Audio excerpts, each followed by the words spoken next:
కేంద్రం కొత్త గేమ్స్. నిజంగా కేంద్రం కొత్త గేమ్స్ అనేది సెకండ్ పార్ట్ అనుకుంటే వరుసగా వైసీపీకి సంబంధించిన చాలా అంశాలు. ఇప్పుడు మొన్న కేఎన్ఆర్ అని ఆయన ఉన్నారు, ఆయన మీద ఇంకా కొత్త బయటకు వచ్చాయి, ఇక్కడ వచ్చాయి అక్కడ వచ్చాయి, వీళ్ళకు వాళ్ళకి సంబంధం ఉందని. రెండవది సజ్జల రామకృష్ణారెడ్డిని కూడా పిలుస్తారు దీనికోసం, ఈ లిక్కర్ స్కామ్లో విచారించడానికి పిలుస్తారని ఒక లీక్ స్టోరో లేకపోతే సెలెక్టెడ్ లీకు అదొకటి నడుస్తుంది. మూడోది హైదరాబాద్లో భారీగా నడుస్తుంది.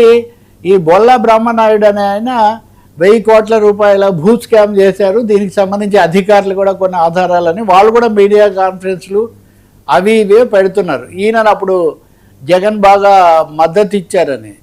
ఈ బ్రహ్మనాయుడు విషయం అలా ఉంచి ఇసుక స్కామ్లో లిక్కర్ స్కామ్లో కూడా 2-3 నిందితులను లేకపోతే అనుమానితులను హైదరాబాద్కు వచ్చి అరెస్ట్ చేయడం, హైదరాబాద్లో వాళ్ళని తీసుకోవడం ఇట్లాంటివి కూడా జరుగుతున్నాయి.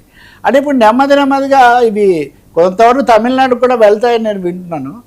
ఈ పొరుగు రాష్ట్రాలకు కూడా ఇది వ్యాపిస్తున్న ఉదంతం మనకు ఇక్కడ కనిపిస్తుంది. సరే, వైసీపీ వాళ్ళు మళ్ళీ టీడీపీ మీద కొన్ని మాట్లాడుతున్నారు, అది అలా ఉంచితే ఇప్పుడు ఈ ప్రస్తుతానికైతే నీడిల్ ఆఫ్ సస్పెషన్ ఎక్కువగా వైసీపీ వైపుకు ఉంది. అంతకంతకు ఎక్కువ వివరాలు వాళ్ళు ప్రధానంగా ఇప్పుడు డిఎస్సి మీద పెట్టారు. డిఎస్సి మనం ఎలాగో విడిగా చర్చిస్తాం అనుకోండి, బట్ అదర్వైజ్ అది నడుస్తూ ఉంది.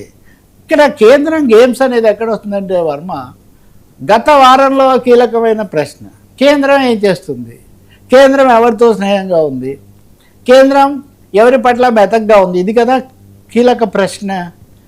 ఈ కట్టుకొని ఇన్ని రకాల దాడులు, ఈడీ కూడా ప్రతిసారి రావటం, సిబిఐ కూడా ఇప్పుడు సిబిఐ కూడా అప్పగించాలి, ఇటువంటివి రావటం, ఇవన్నీ చూస్తుంటే కేంద్రం అయితే ప్రస్తుతానికి కూటమిని పూర్తిగా బలపరుస్తున్నట్టే కనిపిస్తుంది.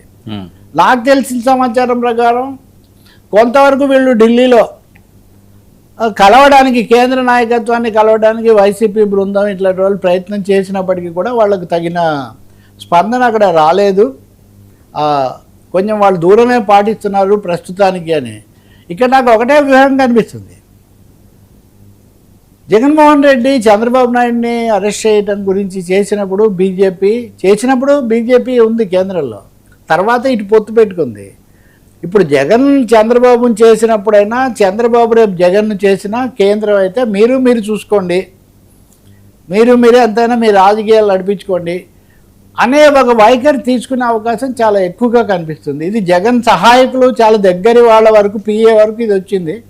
తదుపరి దశ ఏంటో మనకు తెలియదు. ఇందులో మాతో స్నేహమా మీతో స్నేహమా, నేను ఆ వివాదంలోకి నేను పోను. రాజకీయాల్లో శాశ్వత బంధాలు, శాశ్వత స్నేహాలు ఏమి ఉండవని స్పష్టమవుతుంది. కాబట్టి ఇప్పుడు మటుకు తప్పకుండా దర్యాప్తులు, గాలింపులు, వేటలు పూర్తిగా వైసీపీ జగన్ బృందం మీద కేంద్రీకృతమయ్యాయన మటుకు స్పష్టమవుతుంది. ఆ విషయంలో ప్రత్యేక జాగ్రత్తలు తీసుకుంటున్నట్టుగా కూడా కనిపిస్తుంది.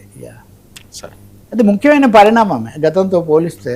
సరే, ఎక్కడి దాకా పోతుందో ఇంకా మనకు తెలియదు. ఇంకోటి, దొరికిన వాళ్ళు ఎవరు ఏం చెప్తున్నారు, ఎవరేం చెప్పారని వీళ్ళు చెప్తున్నారు. ఇప్పుడు ఉదాహరణకు కేఎన్ఆర్ ఆ లిక్కర్ దానికి సంబంధించి అసలు వాళ్ళు విదేశాల్లో ఉన్నప్పటి ఫోటోలు అవి ఇవన్నీ కూడా పత్రికల్లో ప్రత్యక్షమవుతున్నాయి. ఫోటోల్లో ఏమీ అవి ఉండదు, కానీ వాళ్ళ లింక్స్ ఎస్టాబ్లిష్ చేయటం అని ఒక ఆయన చెప్తున్నాడు.